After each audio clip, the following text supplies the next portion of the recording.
It's not every day you come across a young black man in the snow, wild camping in winter and dancing to Afrobeats music.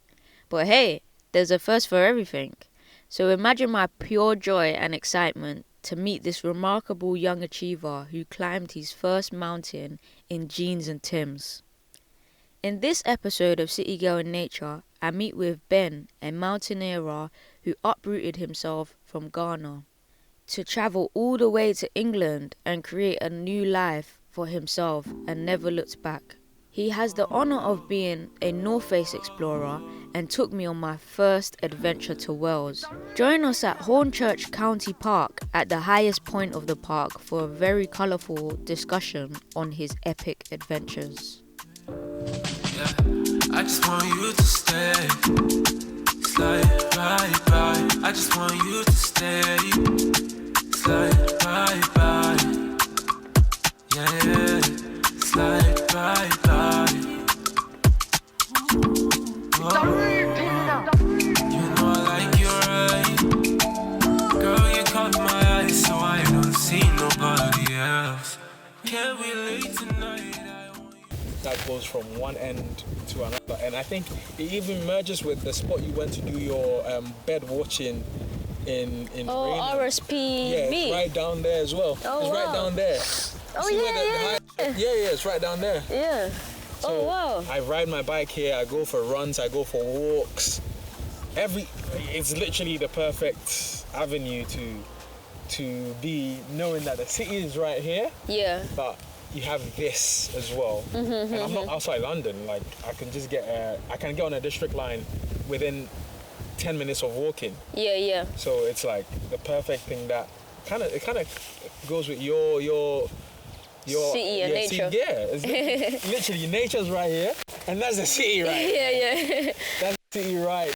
So we're just enjoying where we live and making the most of it. I know you're a mountaineer.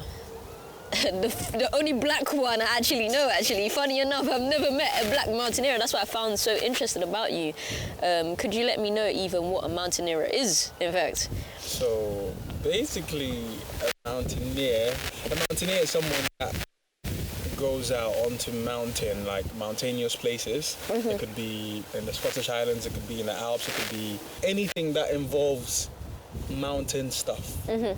That is what a mountaineer is. And mountaineering is just the act of doing it. Okay. Yeah. Is there like a certain height that classifies as a mountain rather than a hill? It's more subjective. Some countries have it. So if you go to like a country like Nepal or like anywhere with high mountains like Afghanistan or anywhere else, Pakistan, anywhere.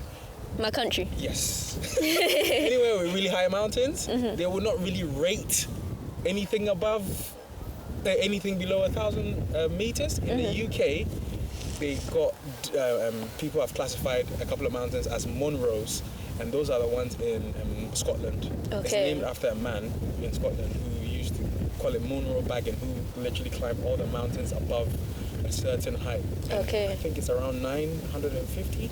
Oh. Anything above 4,000 meters, 4,000 feet. Okay. It's called a mountain. 4,000 feet? Yeah. So why did when we went on our adventure, why did we do Carnel Llewellyn and not the other mountains? So it's like everyone. It's as if you ask anyone, do you like a Range Rover? Everyone goes like, yeah, I like a Range Rover, and everyone is thinking about Range Rover Sport or Range Rover Evoque. Knowing that Land Rover owns Defenders, and Defenders are amazing cars. Yeah. But the fact that people are not used to that, they just think of like one thing, like Coca-Cola, yes, but they've got bad flavors of Coca-Cola. Yeah. Coca-Cola Vanilla. We are not being sponsored, by the way. But Coca-Cola Vanilla slaps, but no one knows of it because we all know regular Coca-Cola. So it's just that taking us away from that norm. And when you're going on Snowdon, there's no like solid scramble unless you decide to go up Cribgoch. But on Carnel Llewellyn, you do a little bit of a walk, you do a bit of a scramble, and it's got elements of mountaineering in there that spice it up a little bit. So what's Cribgoch as well? That one I don't even know. Cribgoch is a ridge. Okay.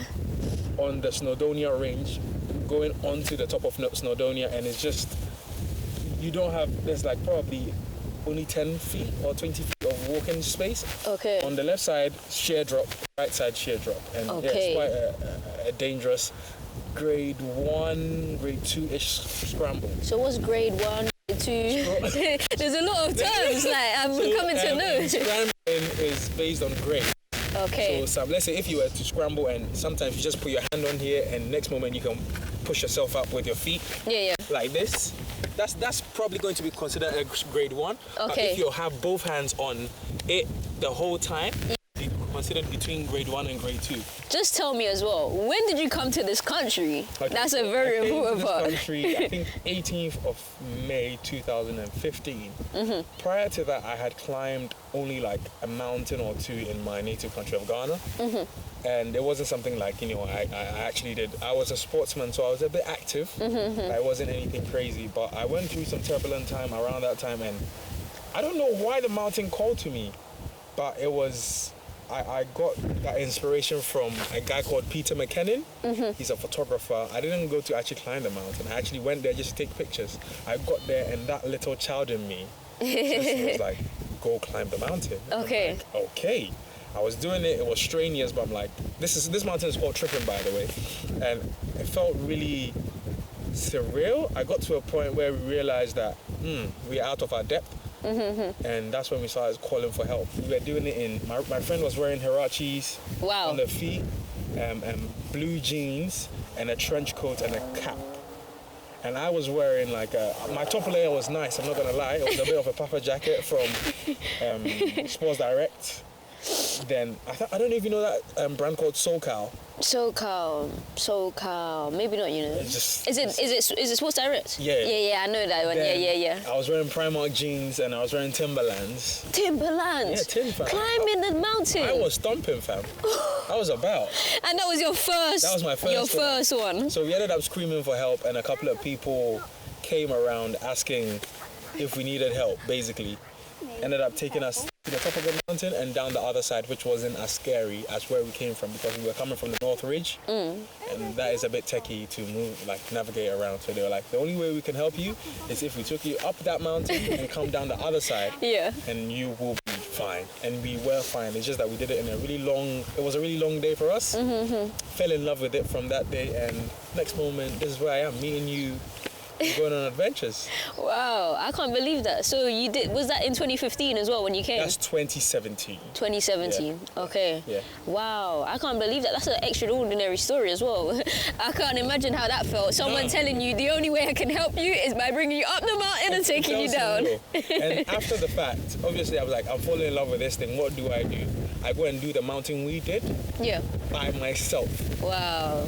And just looking back on it, I was so scared, but with experience, you gain so much confidence and just believe in your ability to do. And yeah, that's where we are at now. Am I right to say that you're self-taught? I would say yes. You're self-taught? Yes. Yeah, no one took me. Yeah, truly, no one took me to the mountain. I went there, and a couple of people have helped me Yeah. on my way. A friend called Liam Campbell in Scotland took me on my first ice hike, ice climb. Okay, with what's the Jamie. difference? Oh, it's mental. Your shoes are heavy. Okay. Your brain is heavy because you're scared. Mine was not even that bad because it wasn't that snowy on the day and it wasn't too icy. Yeah. But yeah, it's just a real moment. And I've been getting into bouldering.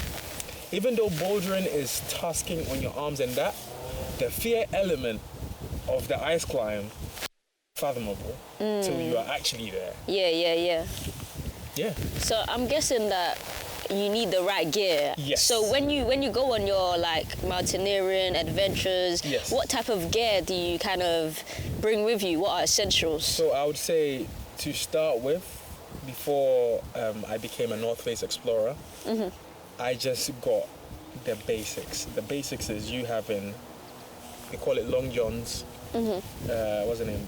Thermal trouser inside. Yeah. Thermal top underneath. Yeah. Then you have your hiking trousers on top of that thermal trousers. Yeah.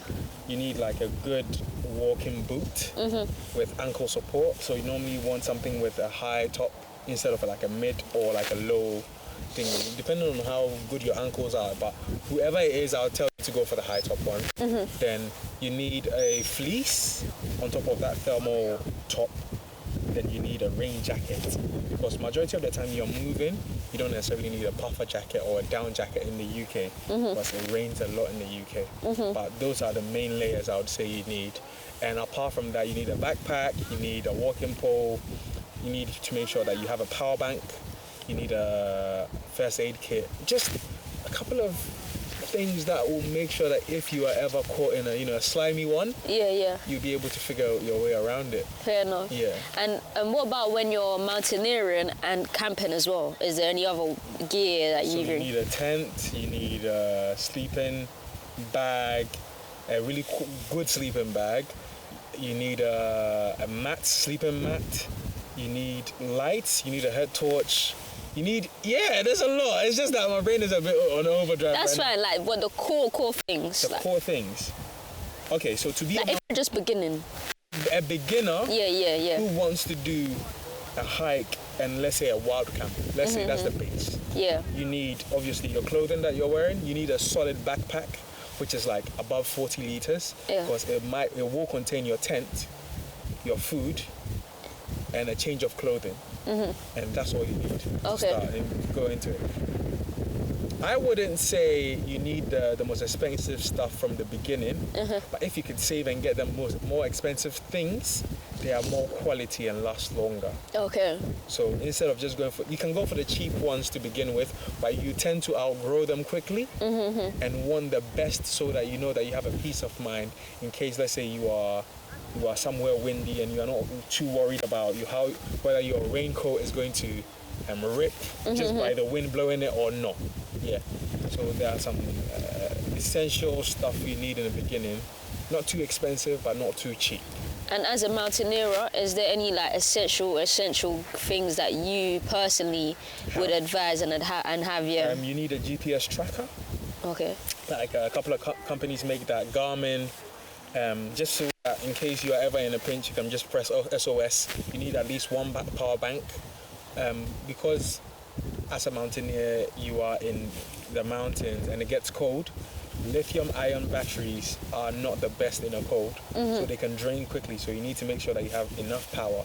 You need a compass, you need a map, just in case, everything were to fly away and that's all you have.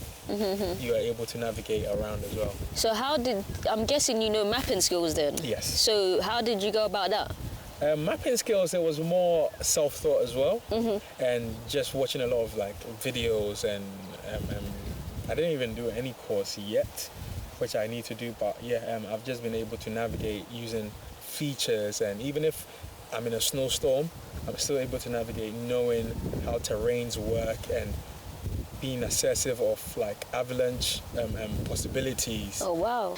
Yeah, you touched on briefly that you're a North Face explorer. Yes. Like, wow, what does that include? Like being a North Face explorer? That sounds like proper official. It's probably the best thing that's happened to me in a long time. Wow. Where you get the opportunity to put people onto going out and exploring. It's as simple as it gets.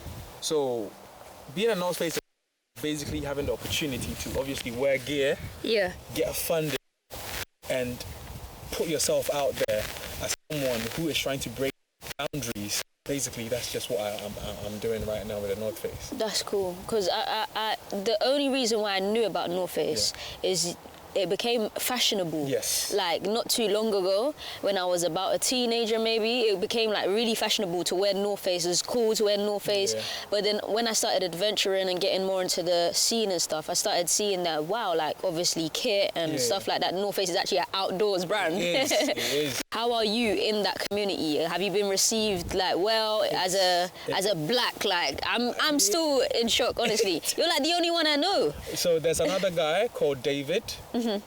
He's also, he is going to be one of the only black people to ever climb all the moon rows I was talking about in Scotland. So he's done about 180 now. Wow. It's 242. I am just doing everything that surrounds adventuring. I don't stop. From ice climbing to now getting into bouldering, now even falling over my ass over the hill here, Yeah. doing mountain biking, anything that could possibly get you outside Yeah. is what I'm into. Break that boundary of black people can't do this, black people can't do that. We can do anything we put our minds to. It's just that there's not enough avenue for us, and there's not enough exposure to these activities. Fair enough. Yeah. And representation, I suppose. Yes. So if the next black person sees that I'm doing it, obviously, and we went on an adventure with Kofi, who had never been on a mountain. Yeah. And it's just that he had the confidence of coming with us because Ben is doing it. Kwesia is doing it. Yeah. Obviously, Sam, who is not black, but also doing it. And it's just that Togetherness of it just brings more people in. You can do what you like. So what did you enjoy the most about Ben's story and adventures? Drop your comments below. Please consider donating or contributing to help create even more future content. It's like bye bye.